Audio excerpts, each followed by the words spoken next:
What's going on, everybody? Alex back with another video. So this is going to be a different type of video. This is something pre-recorded between me and my coaches. It's actually really private. Like, I shared it with Fundamental Secrets, but I decided to share it with you guys. I hope you're having a good day. But look, guys, we're going to be talking about the market. We're going to be talking about Bitcoin, some correlation to this indicator. You'll understand what I'm saying when you watch this video. But I came out here just to say, guys, look, regardless of where Bitcoin, Ethereum go, I'm always bullish, long-term bullish, 100%. Do I think it's going to go down in a medium to short term? Yes, I've communicated that with you guys repeatedly. Also, do I think that there's other coins that are going to rise, altcoins that are going to do very well, while Bitcoin and Ethereum go down? I also think that too. Yes, I do think that there's some gaming coins, the Cardano ecosystem. There's so much opportunity out there. I think it's irrelevant. I think the bull or bear run is pretty much irrelevant. But my coach is going to go over some of his thoughts. And these are thoughts that I share personally, in my opinion. There's a reason I hired him. He's very accurate, very thorough, very good at what he does. So take it into consideration from a logical perspective. Look at what he's saying. It's just information. And in my personal opinion, very high quality and expensive information that I'm giving to you guys. Okay, so if you appreciate this video, of course, comment below, like, subscribe, etc., etc. You know the deal. But let's jump into the video.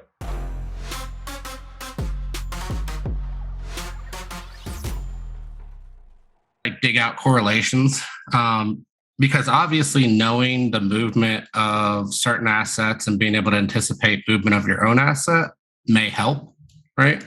And so we're actually finding a positive correlation with the dollar, but it's usually after the dollar makes a big move to the downside, right?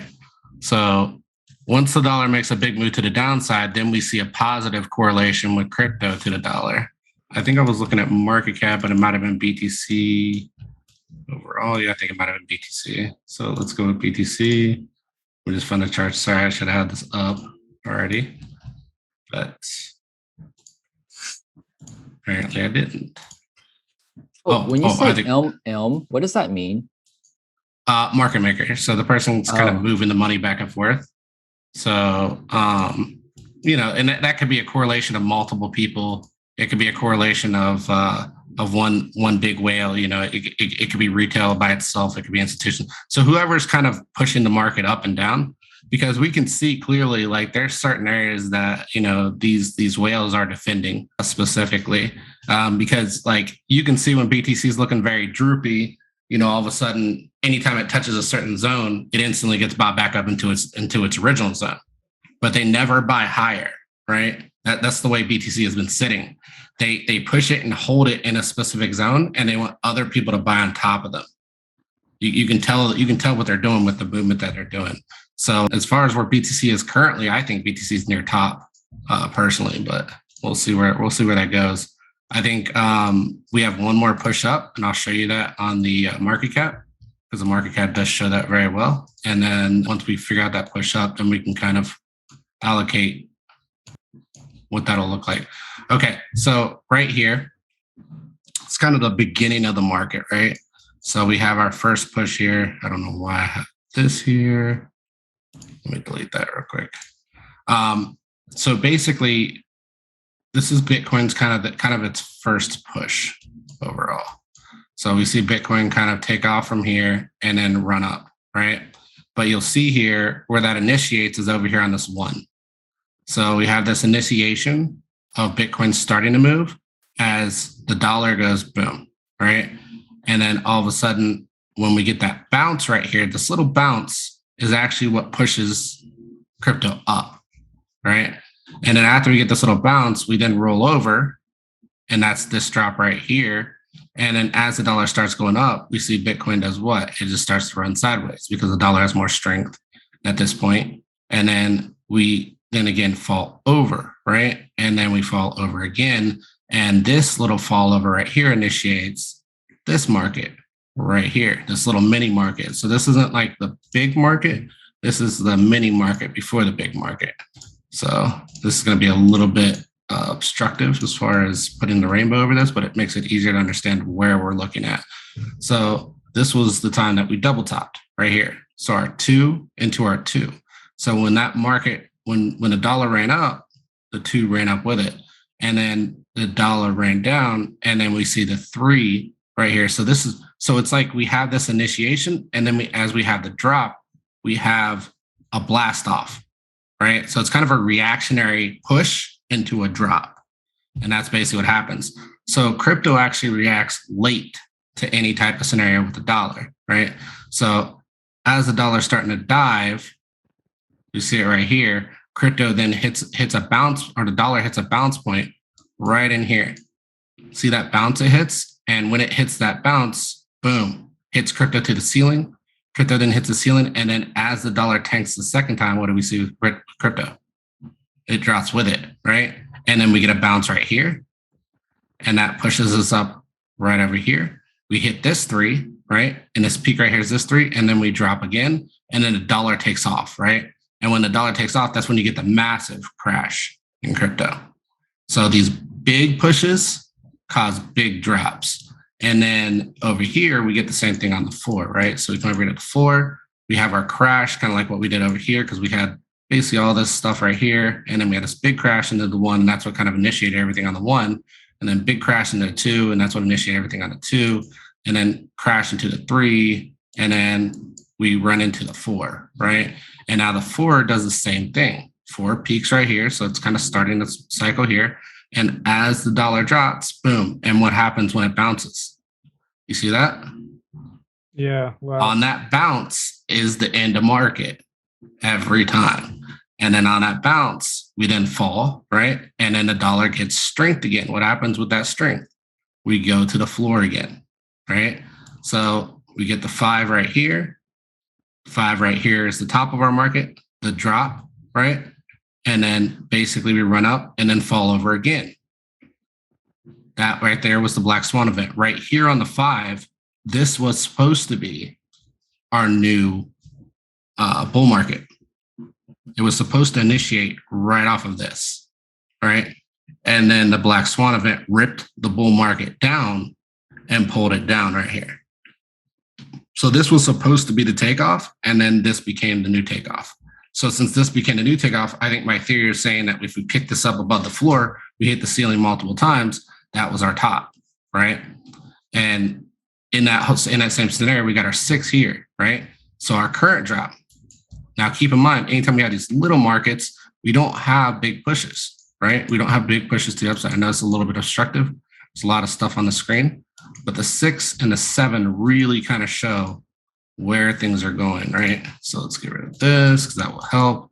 And then right here's our 6, right? Right at the bottom of the market. So this is our takeoff position right here. So as it drops, boom, crypto goes, right? And then when the dollar picks up, what does crypto do?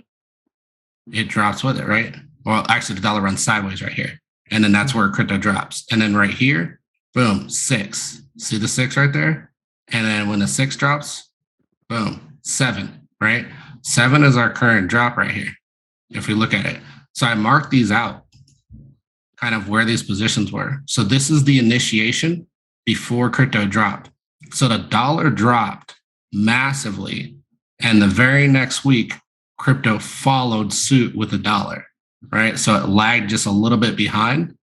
And then once it fell down with the dollar then balanced out, right? This was where crypto kind of came down and couldn't move anymore.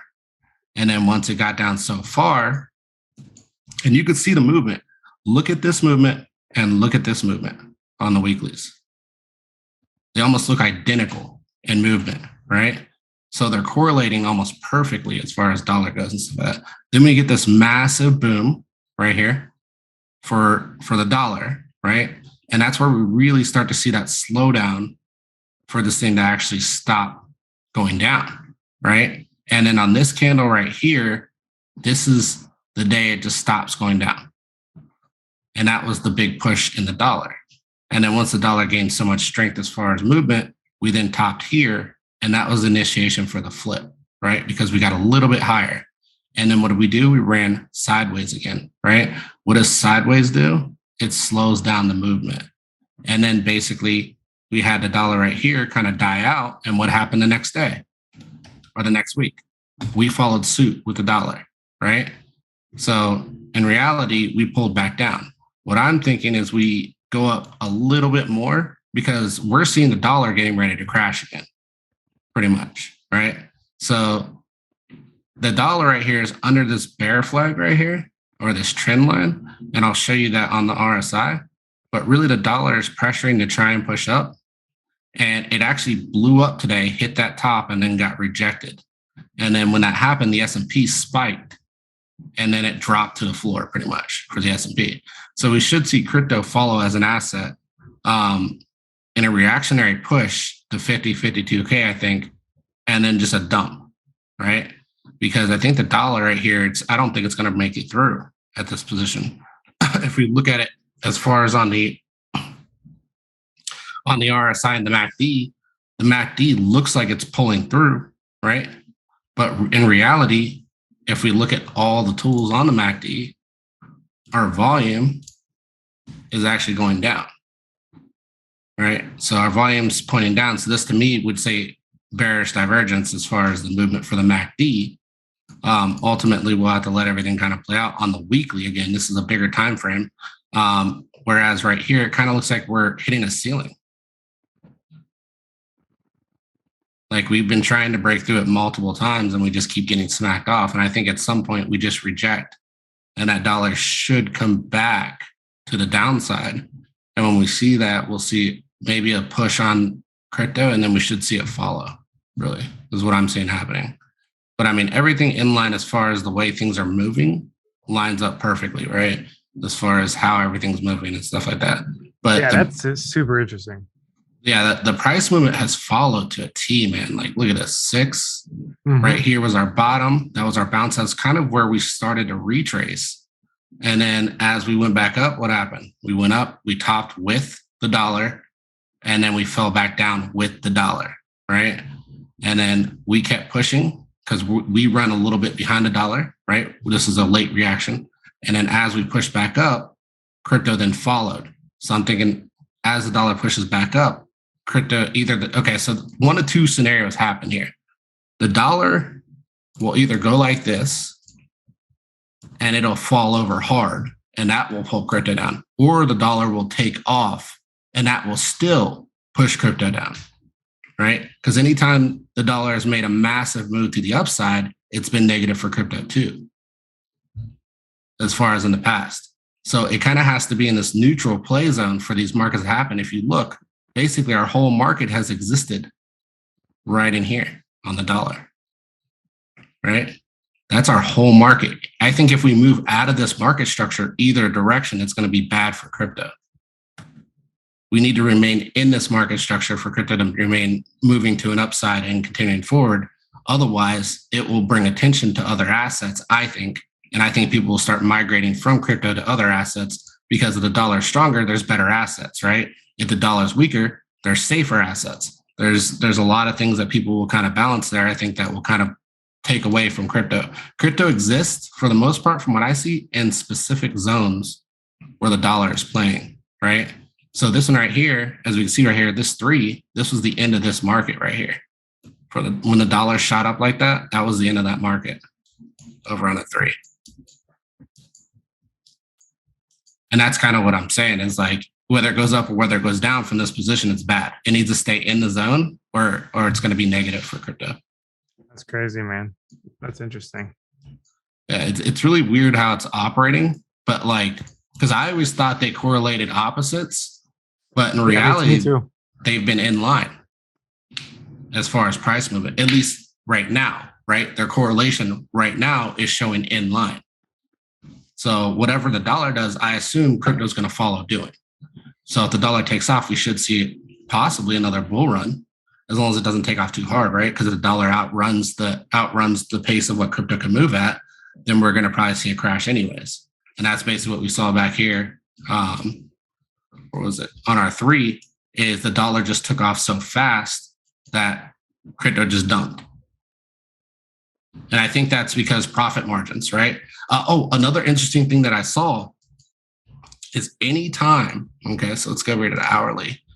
Anytime we see the dollar take a big hit, and you can see right here, it took a massive hit on the hourly.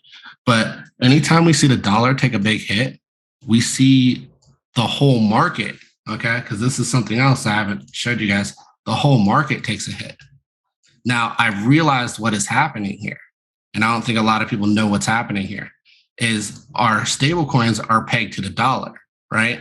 So anytime the dollar devalues by even 0.1, 0.2, 0.02, it drops the whole market cap as a whole, right?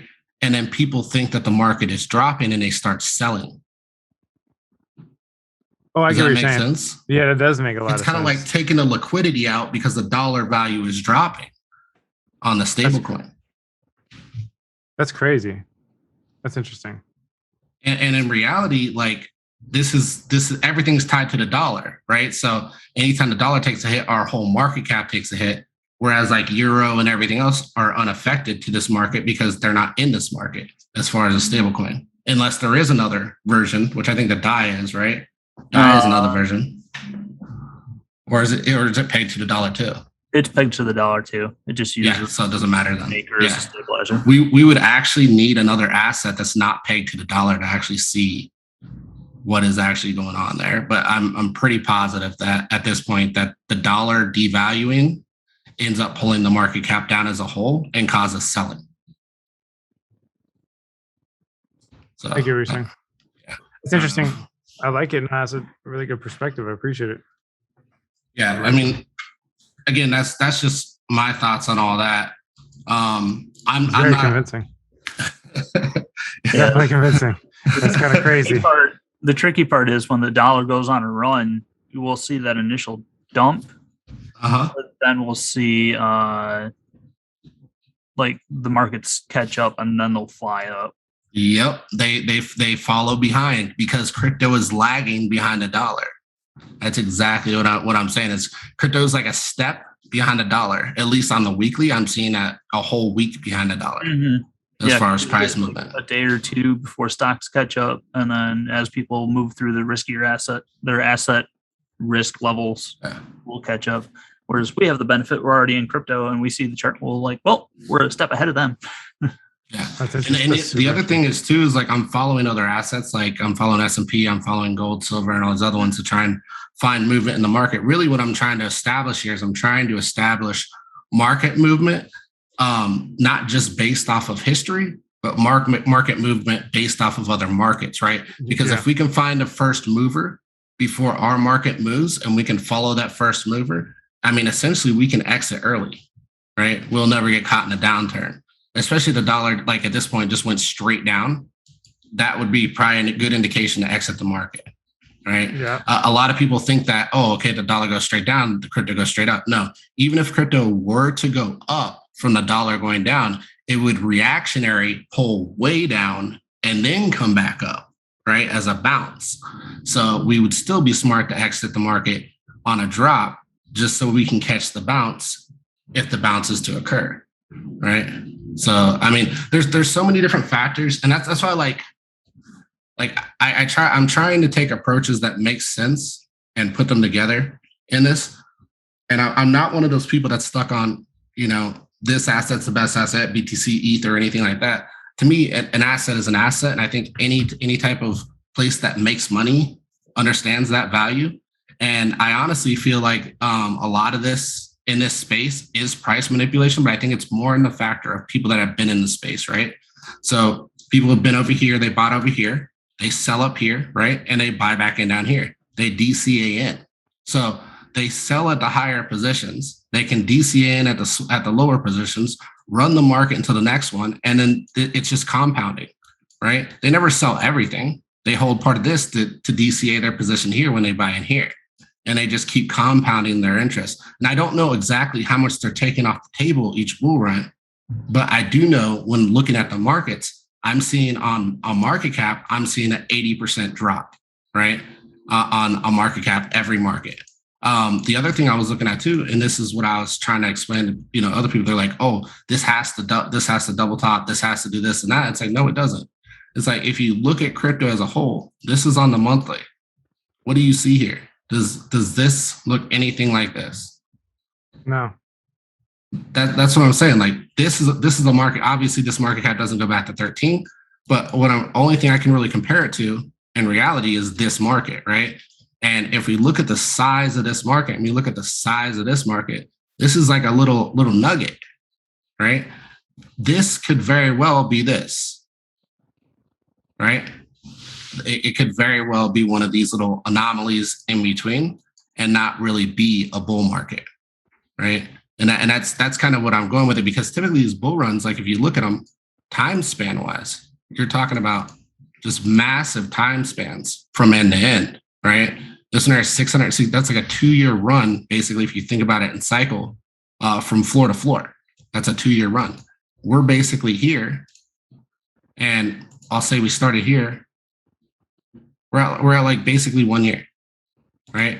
In reality, I don't see this thing going like this because nothing over here on the monthly occurs like this, right? Last time we had this occurrence like this, we end up falling back down again, right? It just kind of levels out, and that's where it kind of hits the floor as far as market cap. I'm taking a stance away from Bitcoin because I am seeing the detachment from Bitcoin in certain alts, and I'm taking more of a stance on the market cap as a whole, right? The market cap as a whole, I feel like, is a much better evaluation of the market and seeing what's truly going on in the market as far as price wise. But like, that's a massive run compared to something like this. And that's why, like, a lot of the time I tell people, I'm like, we can't be laser focused on the hourly, 4 hourly, all that stuff. Sometimes it's best to just take a step back and zoom out. And when you zoom out and you look at prior markets, this is a normal market. This is an anomaly, just like this was right here. So even with the run up and everything else, I don't think that, that this is a bull run. I think that this is an in between. And I think from that in between, we'll probably get something like this later. Right. Yeah, I just don't think we're there yet. If you go back out to the monthly, now that I'm looking at the monthly that far out, we actually are looking more like this position. Yeah. And we could be there. And that's what I'm saying. But even there, you have a drop before you have a push. And this position's on the floor. Yeah. Right. So in reality, I don't think this thing goes much higher from where it's at. I think it can go up, but I don't see bull run, right? Like that's kind of my biggest thing with this. And that's where I kind of did that breakdown I showed you, Alex, which I think I have it over here. 100. Yeah, right here. So, I mean, if we're moving in a normal market structure, right, which is something else that I brought up to you, then this would be the normal market structure, regardless of whether people want to accept it or not. This is what normal market structure looks like as a whole. Basically, we've got accumulation, distribution, accumulation, distribution, accumulation, distribution, and we would have another accumulation. This would be normal market structure phasing. So if that's to occur, and we say that as much retail actually exists in this market as we talk about existing in this market, I would say in that scenario, this is our price movement, right? And this is our top for here. And then we come up for a little bit higher each time, just like we did up here, just never reaching our previous all-time high. And then eventually they just end up fleecing us. And that puts us actually on the rainbow, right on the floor, right? And then from here, we would basically take that price movement and we would start doing it again, just to the upside, right? And that would be the bull run. So we would basically take this same cycling, angle it the other direction a little bit, and then they would take, a little bit down, take, and then go up and then fall over as we have previous cycles. That's the way I would take it. I would not take this whole scenario right here as a bull run, like I said, just because of the structure of it. We've had no scenario outside of this run where we've had this much push to the top side.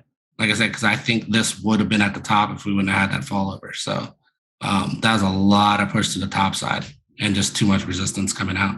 A lot of people are in profit pretty big. Our price points here match with our price point here, price point here, price point here. And really, like, if you squeeze that together, like, this is January, right? If we look at that. So that is January. And then we basically got our price point over here where we're topped right now. That's basically February. So our drop should occur to somewhere around where February drop was, which was, look at that, right at 43, right? I think logically it doesn't make any sense, because if what I'm saying is wrong, then why would our floor price be 43? So as far as everything goes, everything's following suit as far as the way it's moving. I think we're hitting a ceiling. I think we run sideways to cool down the RSI to push up a little more, but we're way over topped on the RSI. As far as price movement on the daily, we're showing bearish divergence, and we're actually starting to show red right here. As you can see, we're running under the MACD. MACD is facing down. That's telling me we're heading downwards, right? And then we've also got the same thing here on the RSI, and we've also got the same thing right now on the market itself. So not really bearish divergence, but bearish period, right? Everything's pointing down and stating that we're going to be moving down. We have some slight SMSs here as far as switching market structure, or AKA trend reversals. That's what we normally call them. So you had your trend reversal here, you have your run up here, you're hitting the ceiling. I wouldn't even consider that trend reversal. I just say we just keep running this until we either hit a floor or break out of it, right?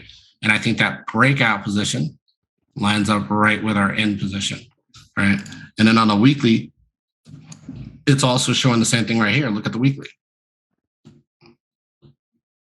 That's what I'm seeing right there on the weekly. And look at our position on the weekly. Lines right up with where I think we'll fall to the floor. It also lines up with the end of this whole fractal right here.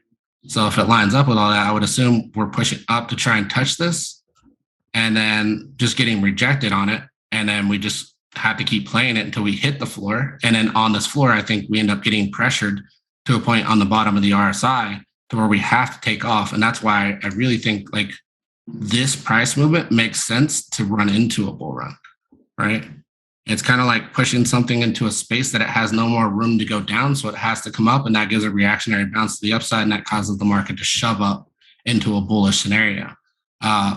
Weekly wise too, another thing I'm seeing is right here on the RSI, we did get a bit of a bounce here, but I think this is going to be something like this, where we kind of run up, but then we get a little hill and then we shove under again, right? I don't think there's going to be a lot on top of here as far as price movement. And that's where I'm getting this right here, right? See that top? It makes sense with what we would get here. And then once we get that, we would go back under, and that would shove us right there to the floor as far as price movement on the MACD. And that would also put us on the floor on the RSI. And with that same price movement on the RSI, we should get a reactionary bounce. And I think that would take us into an actual bull run.